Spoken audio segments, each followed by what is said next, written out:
They have so many processes that are suitable to be automated. They don't have data in silos.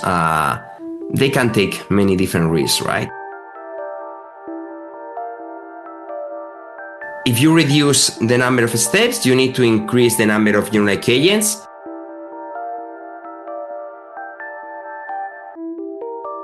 This is After the Magic, a limited series podcast in which Gam Diaz and Sergio Maldonado will discuss the impact of agentic AI on various industries. Gam and Sergio have grown up professionally in a world in which Forrester Research, or Gartner, through its famous Magic Quadrant, determined, as it by divine designation, the most impactful or advanced technology vendors. It occurred to them that the explosion of startups and competing technologies called for a very different approach to telling the signal from the noise. And it had to begin with two basic principles: unsponsored realism and extreme curiosity. At the same time, every analysis was to be mapped to human values and individual agency. And it is with that mission that they are now humbly bidding for a few minutes of your time. In this episode, Gam and Sergio speak to Eduardo Ordax, Generative AI Lead at Amazon Web Services. With Eduardo, we will try to understand what companies in the real world are doing about agentic AI today. Once we have scratched the surface of bold claims prevalent in the market and professional social media, we will start a constructive conversation about very practical steps to extract tangible value from the agentic AI deployments with the tools available to us today. We will also explore other concepts along the way, such as the NL Web protocol.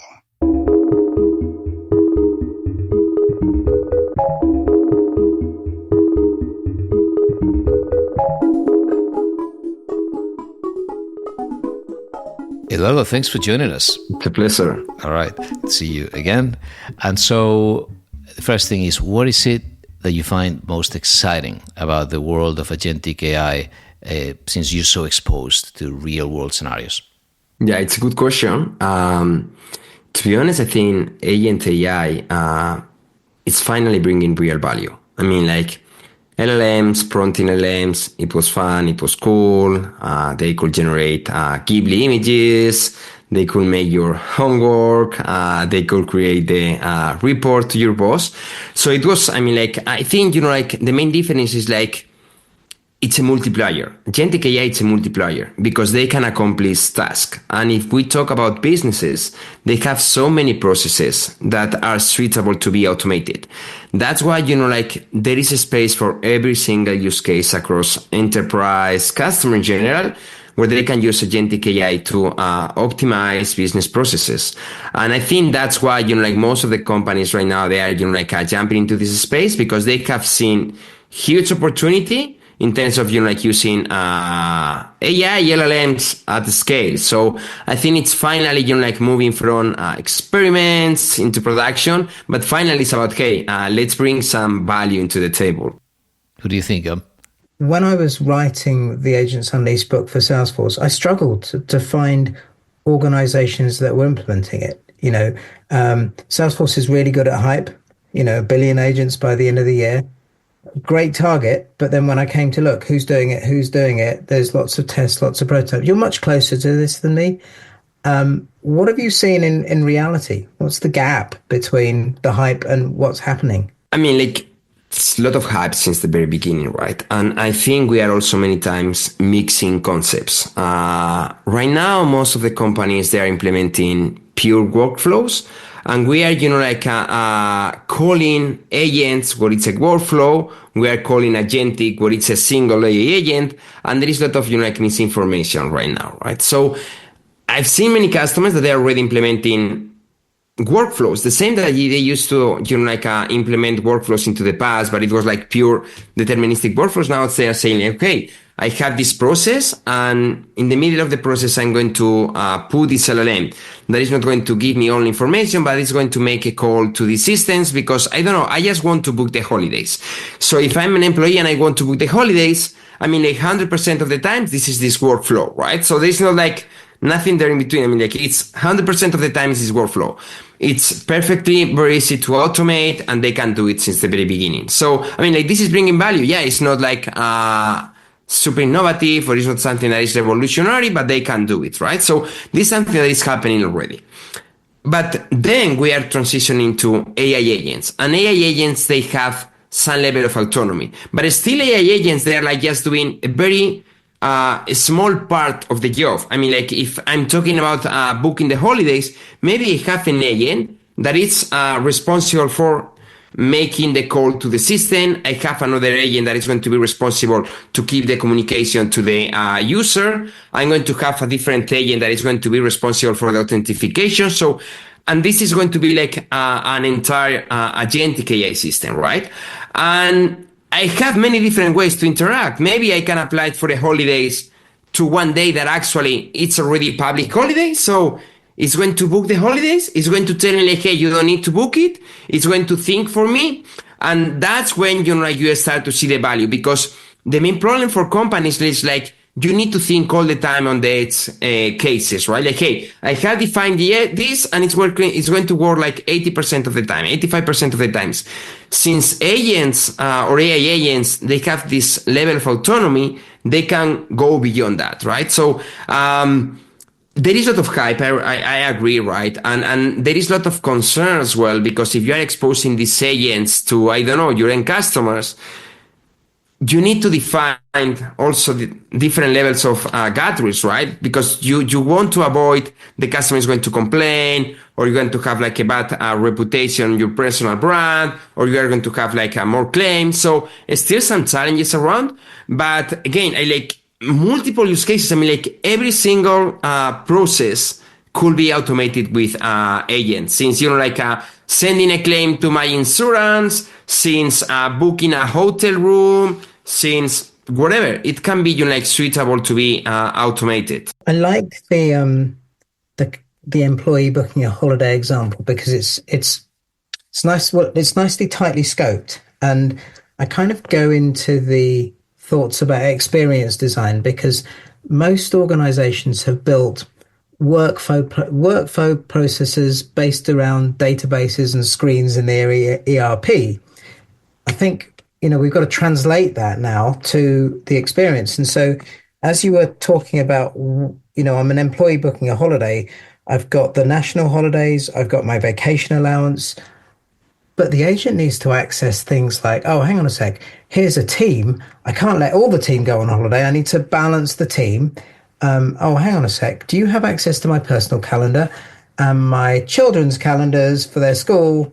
So now we're going outside of the system. So it feels like truly agentic systems need to take a holistic approach, and they need to cross boundaries. I don't know. Are you seeing like agents crossing outside of the enterprise into where they really need to act? Well, that's the real value, right? I mean, like you as a human has all the context, right? I mean, like if you're going to book a holidays, you are aware, or you should be aware about your kids' vacation. You should be aware about what's going on with your team, so you don't need to hear your boss telling you like, hey, don't take holidays, for example, this week. But because we are getting more and more lazy, it's like, okay, if the agent can handle it for us, that's great, right? So, I mean, like topics like A2A, MCP, I think they are coming in some way to, fix this problem. I mean, like, I don't see the value of, agents talking within the same agents all the time, but the value is like when you have, for example, you were talking about Salesforce, right? You have an agent from Salesforce talking to another agent from a different system, let's say SAP, because you have different systems living within your company. Or even if you are going to make an order to have some dinner today, maybe you need to interchange with agents from different companies or different environments, right? So I think that's the real value, because at the end of the day, like the agent behind the scenes, it's an LLM that it's able, like to reasoning, it's able to make a plan, and it's able to execute it. But there are like many other components, right? You need to have memory, short-term memory, long-term memory. You need to get access to different tools. You need to get access to different databases, data sources, whatever, right? So, I mean, like the more information you have, and the more communication you have in between with other agents, the better to like elaborate the plan that is according to your needs. Of course, it brings also a lot of challenges, a lot of threats. I mean, like MCP, it has a lot of benefits, but at the same time, you are exposing, for example, your information to third-party tools. You have things like prompt injection, poisoning, and so on. It's still something that, like, at the same time we're implementing, we are trying to learn. But again, it's part of the process, and I think that's the real value. The value is when you have all the systems being aware about the entire context and giving you something that is more valuable that you will do it by yourself. So Google have just kind of shown the demo of, what is it, Project Astra and like Gemini Live with that bike demo, and it's amazing. But it's great because for Google, because everything's in one system. You're signed into Google, you're using this, you've got access to Gmail, you've got access to Maps, whatever. So I think organizations are going to struggle when it crosses boundaries. And I'm wondering if, so just riffing here, but wondering if, you've got multiple organizations all operating within their own AWS clouds. Does AWS make that easy for an agent to cross boundaries? I know these clouds have been historically partitioned and they shouldn't pollute each other, but now maybe there's a really good reason for me to be in my cloud and I'm talking to your instance. It's going to happen. I mean, like, good example is Google, couple of, I don't know if it was like a month ago or something like that, when they released A2A, agent to agent. That is a framework that allows others to interact with other agents, and Microsoft, they have said like, hey, we are going to adopt as well this framework.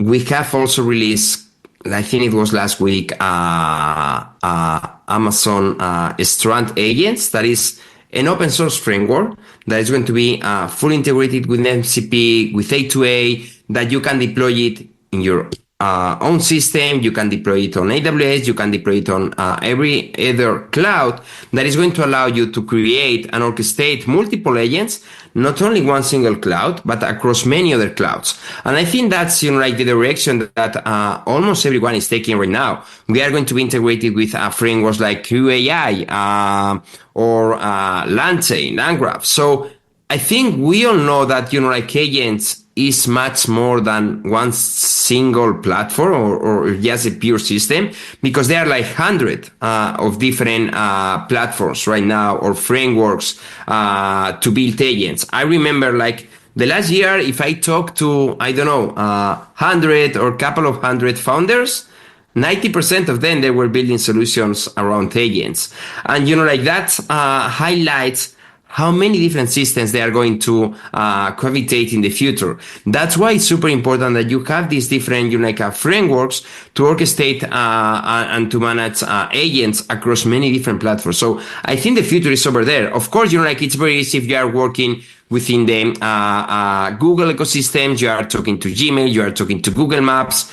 But at the end of the day, you may have also an iPhone, and you may need to interact with your iPhone outside the Google ecosystem. But then, and big enterprises, they have systems, most of them, many of them, they are working multi-cloud, right? So they have systems on-prem, they have systems on Azure, they have systems on AWS, and they know they need to have this connection across, cloud providers and so on. So I think this is the direction that most of them, they are taking right now. So, I'm thinking that there's so much complexity that you add when you start bringing the individual, right? And the consumer. So you look at Agent Force and trying to automate things, but the minute that you've got all of these people who would become leads, having something act on their behalf, things at that level of complexity, multiple, again, spheres of your life, as you were saying, personal life, work life. If you try to simplify this to go step by step and understand the threshold between what is just workflow automation, right? Things that simply could be calling an API, as we've been doing for a long time, And really, agentic AI, where the difference really shows up. And I'm thinking LLMs have value in terms of what you can train them to learn about you over time, so that all of these things you do not need to feed them, right?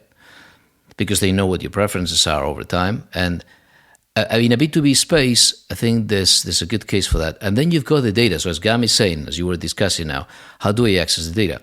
And so something I want to bring into the equation, you're talking about different frameworks. And this guy that created RSS, RV Guha, he just joined Microsoft.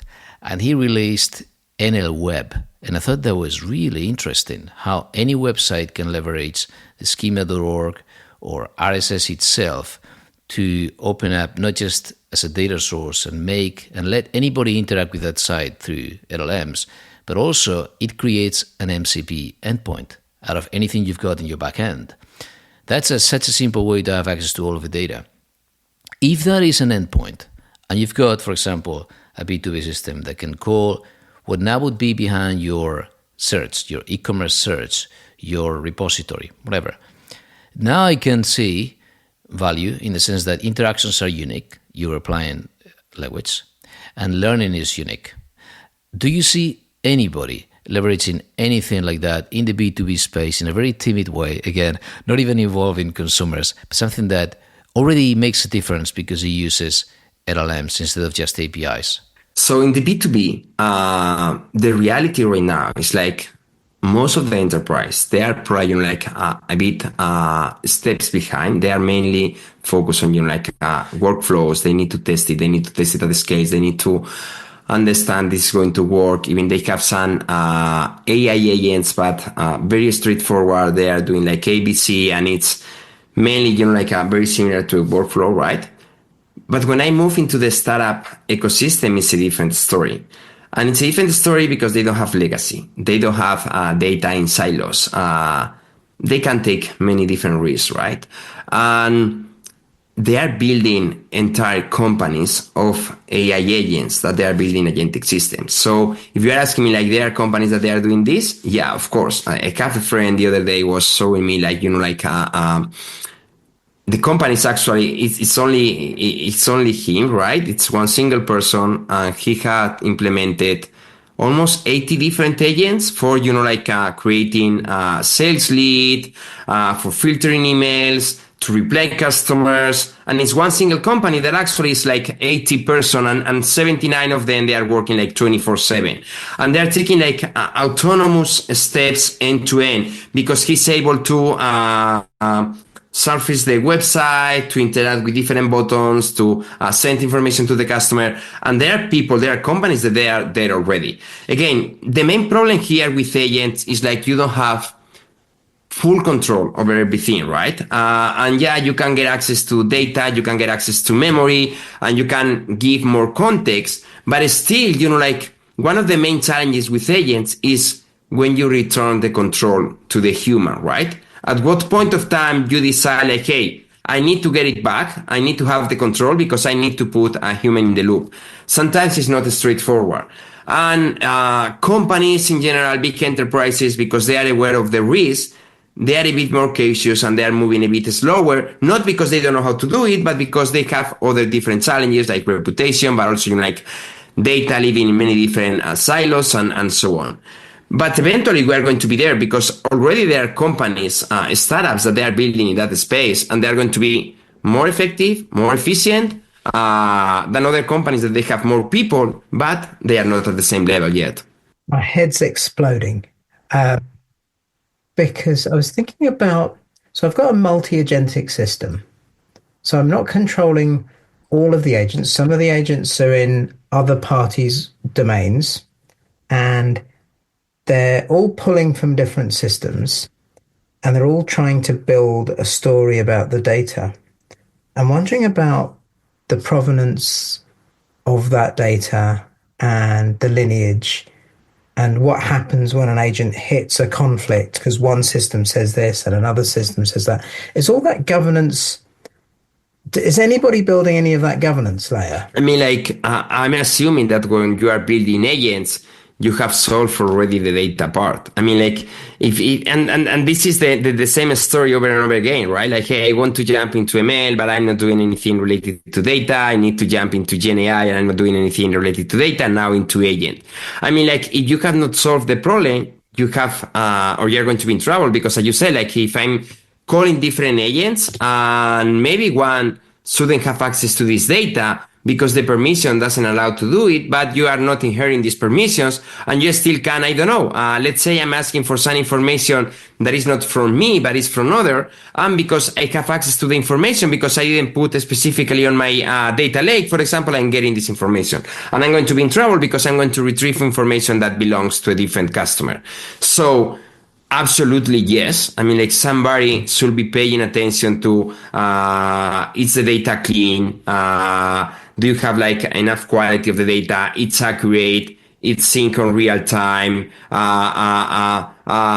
Who is governing this data? I mean, like somebody should pay attention to all these things. So I'm assuming yes, but not, as you said, like not all the time. So sometimes it's not even problem on the agents. It's problem on the data part that it's much before. Yeah. I mean, I would take a side bet here that you go into any large organization and you look at some key processes and you say, in this process, is there some critical data that lives in a spreadsheet on your desktop somewhere? Always, yes. Because it's always going to happen. And, as humans, we were always the glue or the cushion in these processes. We made up for holes like that. It's like you'd manage. But when we start giving these tasks to agents, hey, data on a spreadsheet on your desktop, that's not going to hack it.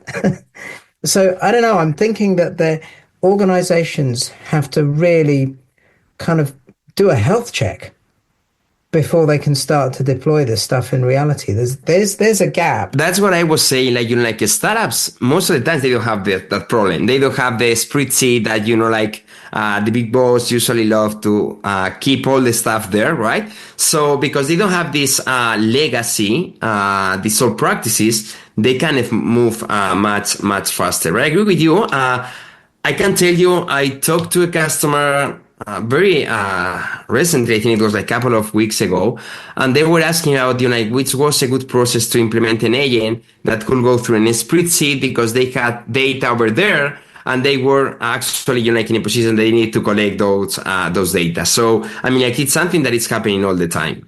And then there's the challenge that the data would be publicly available. You want to make it really easy. Again, looking at stuff like what I was saying, in the end, there's going to be the privacy element if there's any personal data, which leads me to ask you something very specific to both of you, right? Picture something like this, very, very simple. I'm thinking how to apply agentic to something which is a big headache. Third-party auditing, right? You're onboarding a new vendor. You've got any software as a service platform, all of these startups, and you need to audit them, not just for security compliance, also for data protection, privacy compliance. And so if you were able, instead of sending a form to 3 DPOs, simply query or simply expose your forms and your needs and talk to something like an MCP server on the side of the supplier that can automatically understand what is needed and negotiate where required, right? You could even have a third agent, which would be the law itself, right, as an RSS, meaning that if an RSS to this, again, NL web, can become an MCP, endpoint. What if the law in itself is part of the workflow? And I called it the workflow now. I insulted it as part of the process, right? And so if you could query the law, see what's in this article, Article 28 GDPR, what should be in the data processing agreement. I query that article, I match it against what's in the article, and then I do not need the workflow which sends the form, typically another unbearable Excel spreadsheet, right? Why do this thing over and over again? If you want to make it agentic, there will have to be an element of automation where you leverage language and where it doesn't hallucinate. And the beauty of what I've seen, again, based on these ideas, again, relying on RSS or a vector database, is that it will not hallucinate because it's going to index things that really exist in the catalog, in the law, and so on. So I find a lot of room for agents to talk to each other, to use natural language, and then nobody has to go into, an individual profile or the personal sphere. Does that sound like a good business case for any of this? Well, for sure. I'm not sure if we are ready for it right now. I think we have to take a lot of steps. I mean, like the problem with agents is like as soon as you have to take a lot of like back and forth, the main problem with agents is like after so many steps, they usually start to hallucinate a lot, right? Because I mean, like this is the problem with the memory they have. Like that's why you need to have like multiple agents to accomplish different simple tasks, right? Because if you have one single agent doing like a process that takes, I don't know, 20, 30 different steps, after 4, 5, 6 steps, it's going to start, like forgetting the previous work, and it's complicated to move forward, right? So, I mean, like, if you reduce the number of steps, you need to increase the number of, like agents. And in this kind of scenarios, maybe it can be like complex. But as soon as, like, I mean, like LLMs, they are, like improving capabilities on reasoning, capabilities on, like planning. We will have more compute. And I'm sure eventually at some point of time, we are going to be there. I think the use case is great. What is not so great, they're like the implications. I mean, like, what is going to happen with all these people that used to do this work before? But eventually, probably at some point of time, we can be there. Yeah. What do you think, as a last thought? Yeah, let's ignore the humans for a minute. There's a case for having humans in, a very strong case, which I believe in. But when you just described that scenario, Sergio, you said that there's some legal documents, and what we need to do is have an agent go off and check the data, the application, and back and forth and validate it. Now, that was a paralegal or something that was doing that work. But we can do better than remove the paralegal, because when we write the code generator should reference the law. And the code generator should constantly reference the law. As the law changes, the code generator should regenerate the code and kind of refactor everything to accommodate this. So we've actually got a dynamic process. What we shouldn't do is automate the existing human process. We should actually think of a new process that is built for agents. I don't know if you've come across the company Humane. Yeah, I think they're a PIF company, and they're talking about like redesigning the ERP AI native. So I'm curious to what they're going to come out with. I mean, I know it's a big journey. It's the opposite approach to, let 1,000 startups bloom. This is top down. So, I'm not sure if we're going to get another monolithic SAP, but with AI inside it. I don't know if so Eduardo, you seem to have come across them. Not sure if it's the right approach, to be honest. It's still complicated. The problem is, like, as you were saying, like maybe it's something that is going to become another monolithic SAP and so on. I think this is more being built, this more like bottom-up approach rather than a top-down approach, right? Because, I mean, like, you may have like very unique simple tasks that then you can group it, and then you can group it, and then you have this like a frameworks or these standards to like make the connections. I'm not sure, to be honest, but I mean, like time is going to tell us. Not 100% sure. As a last question, what is it that you are missing in agents today? Something that we are missing with agents is they don't have any agency at all, right? I mean, like they are like very electric, right? And this is one of the main problems, because at the end of the day, people love people, and they need to have empathy, not really call it feelings, but, like at least trying to feel that, you are talking to a person and so on. Like most of the times, in general, people is complaining because they used to say like, yeah, but this is, like it's artificial, it's not real. I think sooner than later, based on what I've seen so far, we will start seeing systems, agents that they can, like have situations or feelings or, like emotions similar to the ones that we have. And this is going to give a new level for agents, to be honest. Nothing that I've read so far. This is based on pure conversations from founders there in the US. But I think it's going to be a lot of fun, to be honest. Excellent. Eduardo, thank you very much. Thank you. After the Magic is produced by Gam Diaz and Sergio Maldonado. It accepts no sponsors and is not affiliated with any organization, but you are welcome to reach out to our hosts if you believe you have a mission worth their time. Find them at afterthemagic.com. Thank you for listening.